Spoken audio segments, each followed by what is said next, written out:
ហើយរថយន្តរបស់ខ្ញុំអត្តនាជាគ្រាប្រហែលជាត្រូវសម្រាប់នៅទីនេះហើយតាមមើលហើយតែបានទៅទៅហូតដើម្បីមកជួយជុំបងប្អូននៅទីនេះខ្ញុំសូមបញ្ជាក់ជូនថាផ្លូវនេះប៉ុន្តែថារដ្ឋាភិបាលរៀបចំផ្លូវនេះឲ្យទៅជាផ្លូវជាតិគឺជាផ្លូវដែលចាក់ទៅស៊ូមិនមែនផ្លូវតូចទេ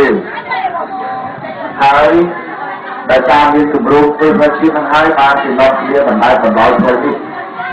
ឲ្យធ្វើយ៉ាងដូចនេះលើនេះចាប់ដើមតែគាត់មិនតិចទៀតទេវាថាចុងឆ្នាំនេះ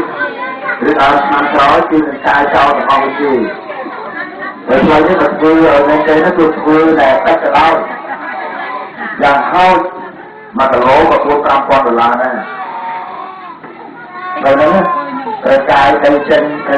ចាក់មកចាក់អីទៅបាទៅអីទៅបើយើងទឹកដីស្រែទៅចាក់